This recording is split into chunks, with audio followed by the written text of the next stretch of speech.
اسلام یہ چلیں گے جہاں وفاقی وزیر فواد چودھری میڈیا بریفنگ دے رہی ہیں کرتے ہیں اور ایک بار پھر ہم جو ویسٹرن ممالک ہیں ان کی توجہ اس جانب دلانا چاہتے ہیں کہ مغرب میں بڑھتے ہوئے اسلاموفوبیا کا تدارک کیا جائے اور اس کی جو وجوہات ہیں اس کے اوپر ان کو کام کرنے کی ضرورت ہے اور صرف ہر وقت جو دنیا کے مسلم ممالک کو جو بنیاد پرستی کا طعنہ دیتے تھے ممالک، اب ان کو ضرورت ہے کہ وہ اپنے اندر جھانکیں اور دیکھیں کہ کس طرح سے اسلاموفوبیا جو مغربی اس وقت معاشرت ہے اس میں سرایت کر گیا ہے اور بدقسمتی سے ایک نفرت پر مبنی یہ جو فلسفی ہے اس نے مسلمانوں کے خلاف ایک پورا آپ سمجھیے کہ ایک منظرنامہ تبدیل ہو رہا ہے، اس پہ ہمیں بہت فکر ہے اور اسی لیے وزیر اعظم پاکستان اسلاموفوبیا کو لے کر ایک نہیں کئی بار یہ بات کر چکے ہیں اور توجہ دلا چکے ہیں مغربی جو حکمران ہیں اور جو لیڈرشپ ہے اس کی کہ اس کی طرف ان کو توجہ کرنے کی ضرورت ہے۔ اس کے بعد جو کل ہماری میٹنگ ہوئی الیکشن کمیشن سے، اس کے اوپر بریفنگ دی گئی کابینہ کو۔ ہمارے 4 بنیادی معاملات تھے جس کے اوپر ہم کمیشن کو کل ملے تھے، ان میں ایک لیجسلیٹو چینجز ہیں جو کہ ہم نے پارلیمان کے اندر رکھی ہیں۔ پچھلے سال اکتوبر سے جو الیکٹورل ریفارمز کا بل ہے وہ اس وقت قومی اسمبلی میں پینڈنگ ہے اور ہم انتظار کر رہے ہیں کہ اپوزیشن اس کے اوپر اپنی رائے دے اور ان الیکٹورل ریفارمز کو ایکسیپٹ کرے یا ریجیکٹ کرے۔ ابھی تک ہم نے دیکھا ہے کہ مسلم لیگ نون نے جو الیکشن میں عدالت میں پٹیشن کی ہے اور کہا ہے کہ اوورسیز پاکستانیز کو ووٹ کا حق جو ہے وہ نہیں دینا چاہیے۔ ہم اس کے اوپر ہمیں بڑی تشویش ہے اور ہمیں بڑا افسوس ہے کہ پی ایم ایل این نے یہ ایک پوزیشن لی ہے۔ اس کے اوپر ہماری پوزیشن بڑی واضح ہے، ہم جو اوورسیز پاکستانی ہیں ان کو ووٹ کا جو حق استعمال کرنے کی جو فیسلٹی ہے وہ دینا چاہتے ہیں اور اب ہم پیپلز پارٹی کا انتظار کر رہے ہیں کہ ان کا موقف کیا ہے۔ نون لیگ نے تو جا کے الیکشن میں یہ پٹیشن ہی فائل کر دی ہے کہ اوورسیز پاکستانیز کو یہ رائٹ نہ دیا جائے۔ اس سے ظاہر ہوتا ہے کہ اوورسیز پاکستانیز کے بارے میں ان کی جو رائے ہے وہ مثبت نہیں ہے۔ یہ بڑی ایک انفارچونیٹ بات ہے، بڑی بدقسمت بات ہے۔ اس کی وجہ یہ ہے کہ آج پاکستان کی اگر کرنٹ اکاؤنٹ ڈیفیسٹ خسارے سے باہر ہے، آج ہمارا جو ڈالر ہے وہ مسلسل کم ہو رہا ہے، تو اس کی بڑی وجہ ان اوورسیز پاکستانیز کی ریمیٹنسز ہیں جو وہ پاکستان بھیج رہے ہیں اور جس طرح جن فیملیز کے ساتھ وہ جڑے ہوئے ہیں اور وہ فیملیز جو اوورسیز پاکستانیز کے بھیجے ہوئے پیسوں کے اوپر پاکستان کے اندر بزنسز کر رہی ہیں اور کنٹریبیوشن کر رہی ہیں، ہم تمام اوورسیز پاکستانیز کو پاکستان کے بڑے خاندان کا ایک لازمی جز تصور کرتے ہیں، ہم انہیں پاکستان کا ایک انٹیگرل پارٹ تصور کرتے ہیں اور یہ بدقسمتی ہے کہ نون لیگ نے یہ موقف لیا ہے کہ اوورسیز پاکستانیز کو ووٹ کا حق نہ دیا جائے اور ہم اس کی شدید جو ہے وہ مذمت کرتے ہیں اور اس کی طرف ہم انشاءاللہ تعالی بڑھیں گے۔ جہاں تک ای وی ایم کا تعلق ہے، ای وی ایم کے اوپر جو ٹیکنالوجی پارٹ ہے اور الیکشن کمیشن نے جو 36 کنڈیشنز لگائی تھی ای وی ایم کی وہ تمام کی تمام مکمل ہو چکی ہیں۔ 3 کمپنیز اس وقت مینوفیکچرنگ سٹیج کے اوپر ہیں اور ministry of science and technology جو ہے وہ ایگزیبیشن یا ڈیمونسٹریشن جو ہے وہ الیکشن کمیشن کو کروا رہی ہے اور انشاءاللہ اس ہفتے میں یہ عمل پروسیس مکمل ہو جائے گا اور اس کے ساتھ ساتھ ہم منسٹری آف انفارمیشن جو ہے وہ 500 مشینوں کا ہم آرڈر دینے جا رہے ہیں ای وی ایم کا، تاکہ ہم جو پریس کلبز کے اور جو ہمارے بار کونسلز کے الیکشنز ہیں ان کو ہم ای وی ایم کے اوپر لا سکیں۔ تو ان کو فیسیلیٹیٹ کرنے کے لیے ہم خود جو منسٹری ہے وہ اس کو آرڈر دینے کا ارادہ رکھتی ہے تاکہ سب کے سامنے یہ ڈیمونسٹریشن جو ہے وہ ہو جائے۔ چیئرمین کابینہ کمیٹی برائے ٹرانسپورٹ اینڈ لاجسٹکس کی جانب سے ایک ابتدائی رپورٹ کابینہ کو پیش کی گئی۔ وزیر اعظم صاحب نے ہدایت کی ہے علی زیدی صاحب کو کہ اس کے اوپر تیزی سے کام کیا جائے اور ہماری جو ٹرانسپورٹ اور لاجسٹک کی جو ہماری پالیسی ہے اس کو جلد از جلد جو ہے وہ امپلیمنٹ کیا جائے۔ وزیر قانون نے کرمنل لا ریفارمز فوجداری قوانین اصلاحات کے حوالے سے پیش رفت سے وزیر اعظم کو آگاہ کیا. ایک بہت ہی کمپریہنسو ڈاکومنٹ وزارت قانون نے اس سلسلے میں جو ہے وہ ڈرافٹ کی ہے, اور اب وہ وزیر اعظم کے پاس اس کو لے کے آئیں گے, اور ان کی اپروول کے بعد یہ جو نئے فوجداری قانون میں جو اصلاحات ہیں وہ نافذ کر دی جائیں گی. اسٹیٹ لائف انشورنس کارپوریشن کا جو پیڈ اپ کیپٹل ہے اس میں اضافے کی تجویز تھی, آتھرائز شیئر کیپٹل میں اضافے کی تجویز تھی. یہ دونوں جو ہیں وہ منظور کر لی گئی ہیں. فرسٹ وومن بینک کے بورڈ آف ڈائریکٹرز کے انڈیپینڈنٹ ڈائریکٹرز اور چیئرمین کی تعیناتی کی منظوری دی گئی ہے. نجیب آگرہ والا نئے چیئرمین ہوں گے فرسٹ وومن بینک کے. بشرا احسان, سبیہ سلطان, اکبر علی, وجاہت رسول خان اور نغمانہ عالمگیر ہاشمی اس کے بورڈ میں شامل ہیں. اس بورڈ کے مکمل ہونے سے جو فرسٹ وومن بینک کی جو پرائیویٹائزیشن ہے اس کی ایک اہم شرط کی تکمیل ہو گئی ہے, اور انشاءاللہ تعالی فرسٹ وومن بینک جو ہے وہ بڑی جلدی اس کی جو پرائیویٹائزیشن ہے اس کا عمل اب آگے جو ہے وہ جائے گا. کارلٹن ہوٹل کراچی کی اراضی کو اپارٹمنٹس کی تعمیر کے لیے بروئے کار لانے اور پاکستان کوارٹرز اور جمشید کوارٹرز کراچی کی ری جنریشن پلان کی منظوری کا جو ایجنڈا تھا وہ آج مؤخر ہو گیا ہے. عامر محی الدین BS20 سیکریٹریٹ گروپ کو chief executive officer Pakistan housing authority foundation تعینات کیا گیا ہے. اسلام آباد کیپٹل ٹیریٹری لوکل گورنمنٹ کے جو رولز ہیں ان کو CCLC میں بھجوا دیا گیا ہے تاکہ وہ ان کو دیکھیں.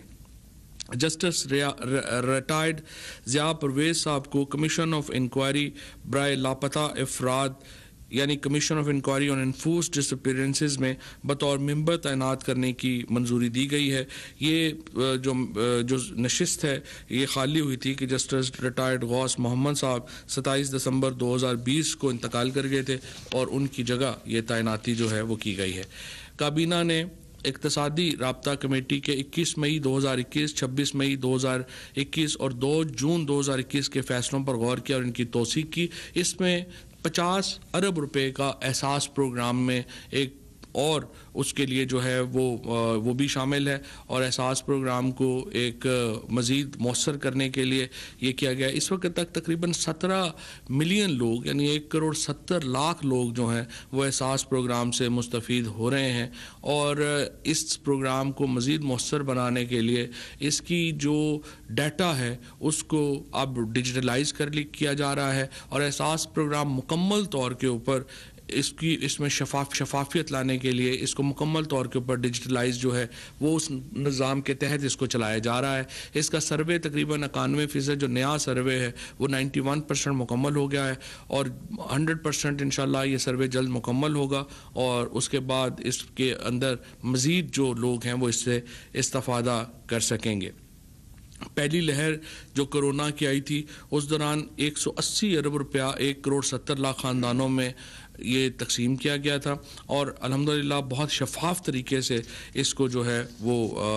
کیا گیا تھا. اس وقت جو احساس پروگرام ہے وہ دنیا کا تیسرا بڑا پروگرام ہے. جاپان, امریکہ اور تیسرے نمبر پر اس وقت احساس پروگرام ہے, جو کہ ایمرجنسی کیش پروگرام دنیا کا تیسرا بڑا اس وقت پاکستان جو ہے وہ چلا رہا تھا. نیٹ ہائیڈل پروفٹس کے معاملات خصوصاً پنجاب اور خیبر پختونخوا کے حوالے سے بہت عرصے سے آپ کو معلوم ہے کہ حل طلب تھے, وہ معاملات طے پا گئے ہیں, اور آئندہ 6 ماہ میں نیٹ ہائیڈل پروفٹس کی ادائیگیوں کا عمل جو ہے وہ شروع ہوگا. ایک کمیٹی جو ہے وہ تشکیل دی گئی ہے, اور اس کے لیے جو پنجاب اور اس وقت خیبر پختونخوا کے 91 ارب روپے کے جو ہائیڈل نیٹ پروفٹ کا بنتا ہے اس کو ادائیگی کے لیے وہ کام جو ہے وہ شروع کر دیا گیا ہے. کابینہ کمیٹی برائے نجکاری کے 21 مئی 2021 کے اجلاس میں لیے گئے فیصلوں کی توثیق کی گئی ہے. اسی طرح قانون CCLC کی یعنی کابینہ کمیٹی برائے قانون سازی کے 2 جون 2021 کے اجلاس میں لیے گئے فیصلوں کی توثیق جو ہے وہ کی گئی ہے. ایک اور بہت ہی اہم فیصلے میں کابینہ نے ٹیلی فون انڈسٹریز آف پاکستان کو NRTC یعنی نیشنل ریڈیو ٹیلی کمیونیکیشن کارپوریشن کو ٹرانسفر کرنے کی منظوری دی ہے, اور اس حوالے سے پیش آنے والے معاملات کے حل کے لیے بین الوزارتی کمیٹی تشکیل دی گئی ہے. یہ ایک بہت اہم فیصلہ ہے. یہ 2006 سے یہ جو ہمارا ٹیلی فون انڈسٹریز ہے ہری پور میں یہ بند پڑا ہوا ہے، اور اس کے اوپر NRTC چاہتا تھا کہ وہ ایک پورا نیا ایک ٹیکنالوجی کا ایک جو سٹی ہے وہ آباد کر سکے، اور اب NRTC کو دے دیا گیا ہے، تو یہ سارا انشاءاللہ تعالی ری ویمپ ہوگا، اور اس میں جو تمام ملازمین ہیں اس وقت جو ٹیلی فون انڈسٹریز آف پاکستان میں، ان کو بھی NRTC میں ضم کیا جا رہا ہے اور کسی کو بھی اس میں نکالا نہیں جا رہا۔ عمر حبیب لودھی صاحب کو director utility stores corporation of Pakistan دوبارہ تعینات کرنے کی منظوری دی گئی ہے، اور اس کی بڑی وجہ یہ ہے کہ جب ہم نے یہ یوٹیلیٹی کارپوریشن کو سنبھالا تھا، یوٹیلیٹی سٹورز کو سنبھالا تھا، تو یہ اربہ روپے کے نقصان میں تھا۔ اس سال اس وقت یوٹیلیٹی سٹورز کارپوریشن جو ہے وہ تقریباً 100 ارب روپیہ جو ہے وہ اس کا جو سیل ہے وہ کر رہا ہے، اور پہلی بار ایک طویل عرصے کے بعد یوٹیلیٹی سٹورز کارپوریشن جو ہے وہ خسارے سے باہر آیا ہے۔ میں آپ کو یہاں پہ یہ بھی بتانا چاہتا ہوں کہ اپوزیشن والے ناراض ہو جاتے ہیں، میں کل بھی جب ریلوے کی بات ہو رہی تھی کہ کس طرح سے اداروں کو تباہ کیا گیا، ہم نے دیکھیے اس وقت تقریباً ہم نے 60 سے زیادہ لوگ جو ہیں وہ اداروں کے سربراہان تعینات کیے ہیں، ایک بھی کسی کے اوپر یہ نہیں کہا جا سکتا کہ وہ پولیٹیکل اپوائنٹمنٹ ہے، ایک بھی جو اپوائنٹمنٹ ہے وہ ہماری کسی جگہ کے اوپر عدالت میں چیلنج نہیں ہوئی، اور تمام جو اپوائنٹمنٹس ہیں وہ انتہائی شفاف طریقے سے جو ہیں وہ کی گئی ہیں۔ مبشر حسن انفارمیشن گروپ کے آفیسر ہیں، ان کو MD APP تعینات کیا گیا ہے۔